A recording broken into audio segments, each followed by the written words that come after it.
Kristaps Porzingis is back from, he still doesn't know, but that's okay. He's just back. That's the most important thing. Celtics get a win. That's also the most important thing. Bonus Locked On Celtics podcast. Also very important right now. Yup. Being down, be ever ready. Recognize the city of champs. Back to back, if I say it, it's stamped. Locked on number 19, the best one, the next one. Juice loose in your pool now for the next run. It's the C's, who else could it be? What they gon' say now? Screaming like JT, Karalis, recap the madness. Every game, every practice. Best daily pod, no cap like Brad Beckett. Clutch like Drew to KP, tap in daily. Prime time, dapping D White on the sideline. Raining J's, how it started, raising banners, how we finished. Locked on Celtics pod, home of the winners. Hey there, welcome back to the Locked On Celtics podcast, right here on the Locked On Podcast Network, where it's your team every day, and I got you covered every Monday through Friday, always Monday through Friday, with a free podcast. Also, bonus podcasts on Fridays and Saturdays when they play. This is a Saturday night. This is Sunday morning when you're listening. So, bonus podcasts when they play. So, make sure you're subscribed wherever you get your podcasts. This way, this show gets dropped directly to your favorite podcasting app. Watch the show on YouTube. Get into the comments section. Let me know what you're thinking. I'm John Karalis. If you're new to the show, I've been covering the Celtics for about 20 years, and I've been doing it as a beat writer for Boston Sports Journal. So I'm at most of these games. I'm in the locker room. I'm talking to these guys. I get you some insider kind of knowledge here. So, I hope you enjoy the podcast where the Boston Celtics here beat the Brooklyn Nets 115-113.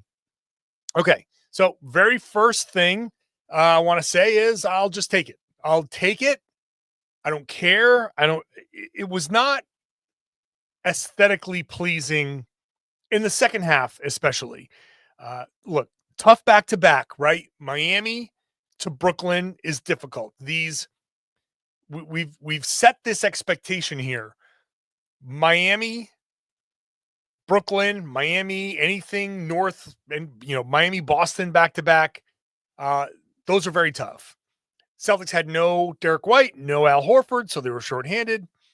Jaylen Brown left with back spasms in the third quarter, so they were very shorthanded. So I think what happened was they got up 21 in the second quarter. They said, okay, we got it. We're good. And they relaxed. And when you have this back-to-back, it's not necessarily like, when I say it's a tough back-to-back, it's not like they're going to walk in and be gassed from the beginning. There's a burst of energy. And that energy can be maintained for a while. But once you relax, you're just never going to get it back. They went up 21 in the second quarter. They relaxed. They never really got it back. And the Nets went on a big shooting tear. They went on an ungodly shooting night for themselves. 20 of 46, 43.5%. I mean, that's a great night for anybody. For Brooklyn, where you're normally shooting like 35% or so on the season, that's ridiculous. 4 of 7 for Zaire Williams, 4 of 8 for Jalen Wilson. Maxwell Lewis, right? Maxwell Lewis went 3 for 3 from 3, scored a career high 15 points. This is the risk of playing these guys who want to make a name for themselves against the Celtics, where the Celtics are just like, okay, whatever. So, look, it wasn't great. It wasn't pretty. There's a lot of stuff not to like. They closed quarters horribly. They closed the end of the first quarter was kind of like what it was. The second quarter, Nets 17-8 run. Third quarter, Nets 10-3 run. Fourth quarter, Nets 12-3 run. You got to close quarters better than that. But in the end, I'm just going to take the win. They know they have to be better. They are normally better. And that's that. The big story here is that Kristaps Porzingis was back. He probably could have come back against Miami, but because of the Al Horford, not playing back-to-backs, Kristaps not playing back-to-backs. So I think they just said, hey, one more day off for Porzingis is not the worst thing in the world. So he came back in this one. I was expecting him to play 20 minutes. He was expecting to play 20 minutes. He said flat out that, where is it? I do have the quote here, that he expected to play about 20 minutes. I thought I was going to play like 20 minutes set, but Joe told me mid-fourth, he was like, I'm not going to take you out. So just bite down and let's go. And I said, okay, let's go. Got some sugar in my system and just pushed through. So KP comes back. Joe, I think, was not telling the whole truth after the game where he said the minutes restriction was 32. I don't think the minutes restriction was 32, but maybe it was. Maybe they said you better not play him any more than 32 minutes. So he played him 31 and a half. But they needed all of it from Porzingis, who scored 24 points, 9 of 16 from the field, just 1 of 7 from 3, so a rough night. But his fourth quarter was huge, and the Celtics needed this fourth quarter from him, where he scored 14 points on 4 of 6 shooting, 1 of 3, 1 of 3 from 3, 5 of 5 from the line. He played the whole fourth. He had that monster dunk where the Celtics got a couple of possessions off of offensive rebounds, and then Tatum hit Porzingis on a nice cut by Porzingis, nice pass by Tatum, and he had that poster dunk, which was his signature play. I mean, that might be his signature play of the season when this is all said and done. But a huge 12 minutes from him there. And then Payton Pritchard had 9 points in that fourth quarter on 2 of 3 shooting. He had 22 points on the night. So Porzingis leads the Celtics with 24. Pritchard has 22. Behind him, 5 of 8 shooting for him. Pritchard sets the record for 3-pointers off the bench. It's now at 220. So a record-setting night for Pritchard. So that's something that we're looking forward to, Pritchard setting this record. And he's going to, I mean, obviously at this point, he's obliterating the record. One of the things that I love to do is to go back to Larry Bird when there's a big 3-point shooting record disparity or whatever it is.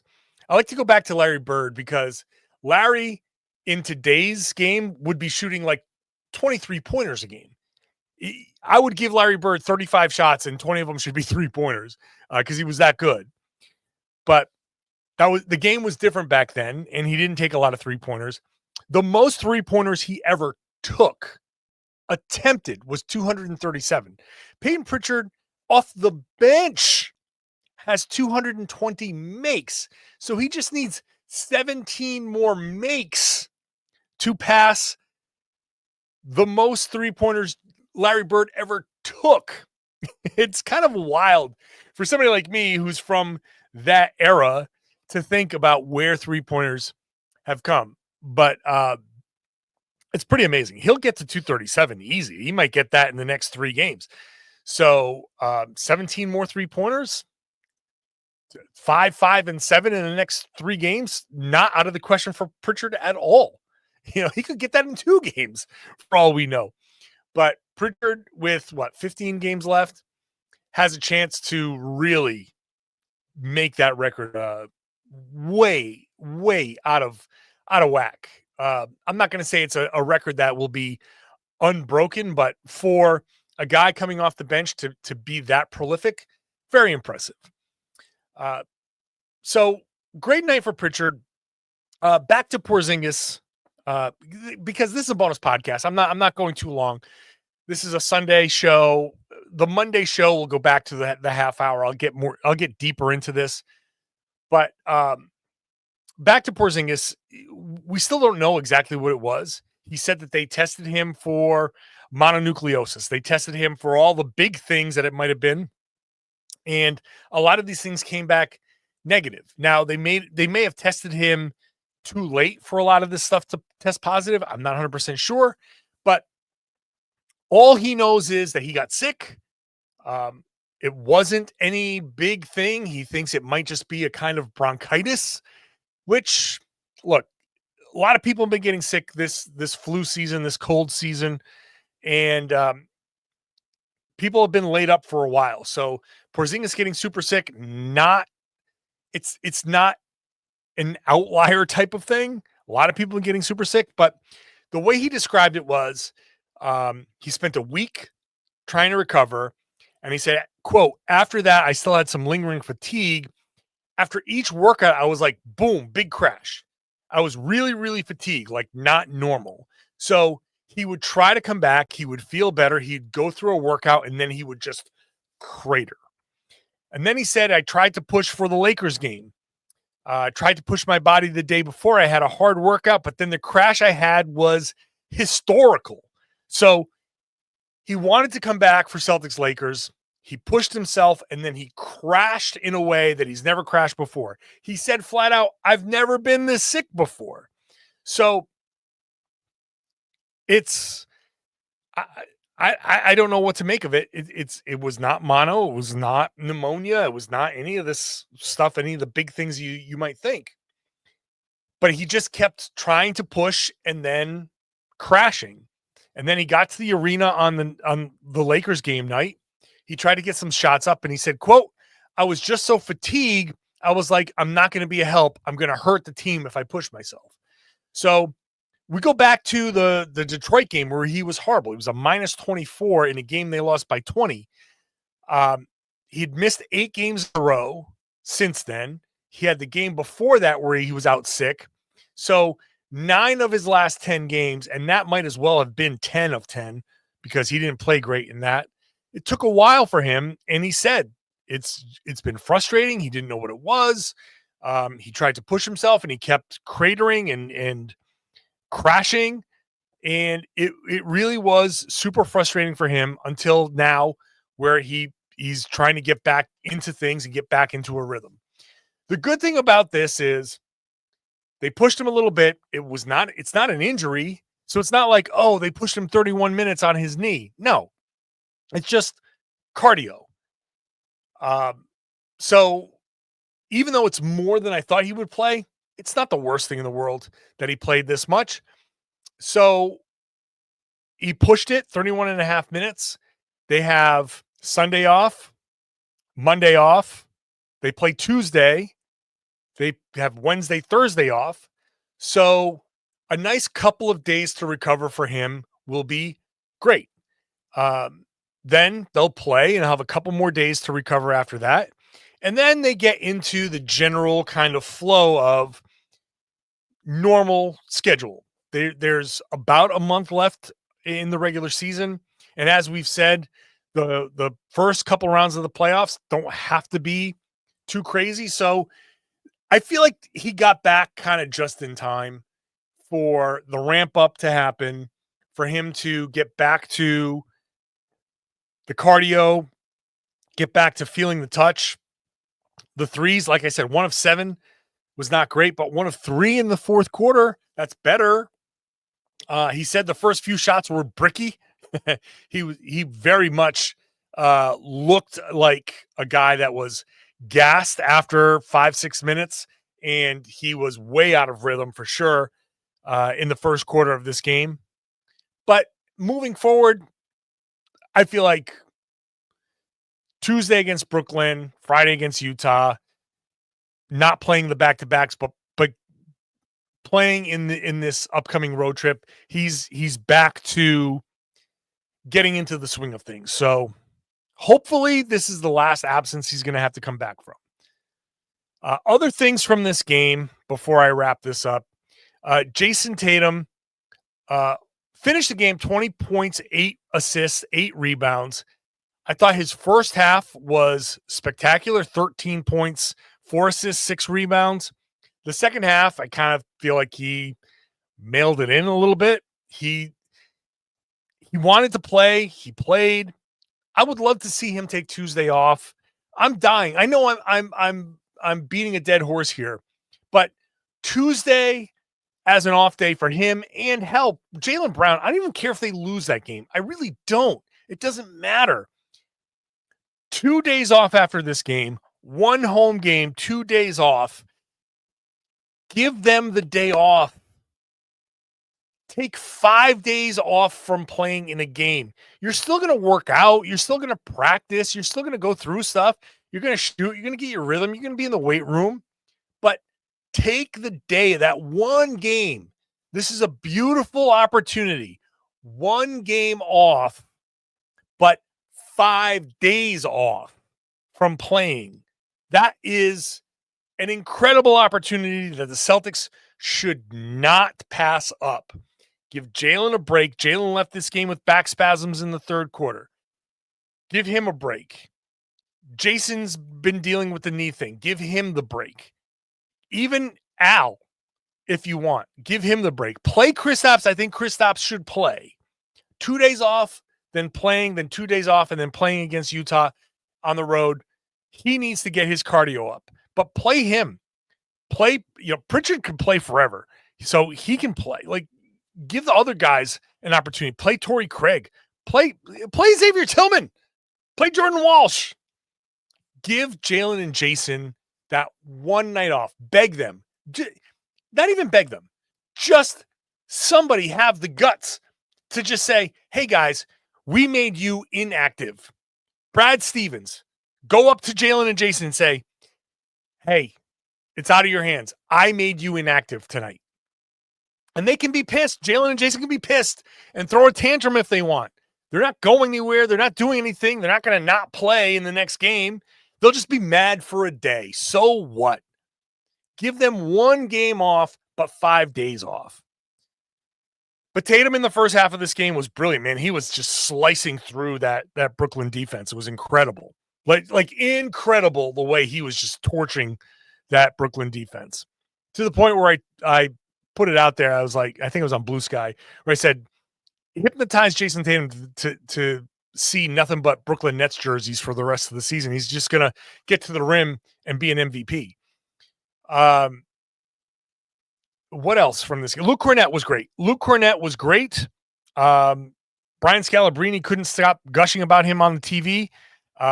Kornet was in the right spots. He was making the right plays, getting offensive rebounds. He had three of his four rebounds were offensive.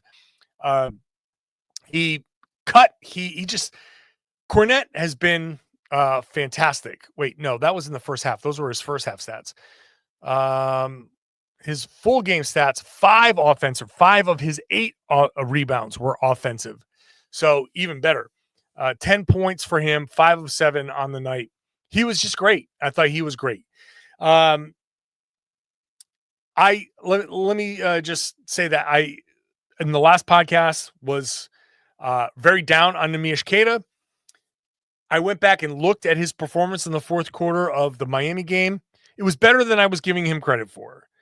It was still not great, but he had about 3 or 4 defensive possessions that I was like, okay, those were underrated, like really good possessions. And my attention was diverted because of, the ball was in somebody else's hands and I didn't see what he was doing off ball in real time, or I didn't really recognize how hard he was working in certain things. So, okay.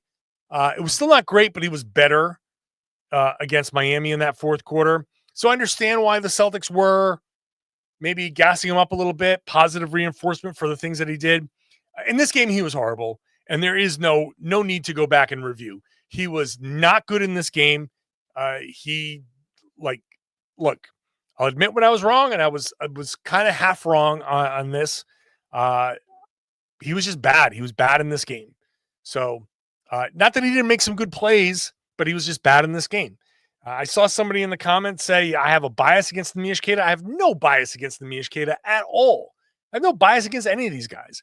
My opinion of all of these guys varies from game to game. If you play great, I will tell you played great. If you played poorly, I will say you played poorly. That's how I was coached. That's how people talked to me when I was playing. And that's how I talk to players, because it's very black and white in this. Either you played great or you didn't, right? Payton Pritchard is a great example. He played great in this game. He will play horrible in a game down the road and be like, Payton Pritchard sucked. And he'll say it. I sucked in this game. But sometimes you play great and sometimes you suck.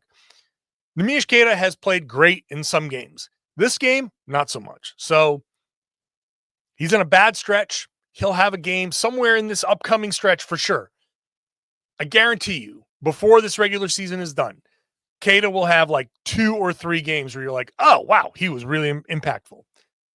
So that's my Neemias Queta spiel. So big story, obviously. Porzingis is back. I hope this is it for Porzingis. Like, no more absences, no more talk about his return. Just he's back, and that's it. He's back for good and back for the whole playoffs and all of that. But the Celtics have to be careful and make sure that he's brought along at a good pace. But I like what I saw in game 1. Again, Celtics escape. Who cares? They got the win. Congratulations. Come back on Tuesday. Let's do it again. I'll be here for you all week long, Monday through Friday, so make sure you're subscribed to the podcast. This was a bonus podcast, so I hope you enjoyed that. Monday through Friday is free, and, well, every podcast is free. Monday through Friday is guaranteed, and then these Friday and Saturday games, yeah, you'll get, so like when they play in Friday against Utah, bonus podcast there. You'll get all of them if you're subscribed. They'll just drop directly to your favorite podcasting app. If you get into the comment section on the YouTube page, you can, first of all, watch the video on YouTube, share your thoughts in the comment section. Let me know what you're thinking, and then share the podcast. Tell everybody that they should be listening to and watching the Locked On Celtics podcast here on the Locked On Podcast Network. It's your team every day.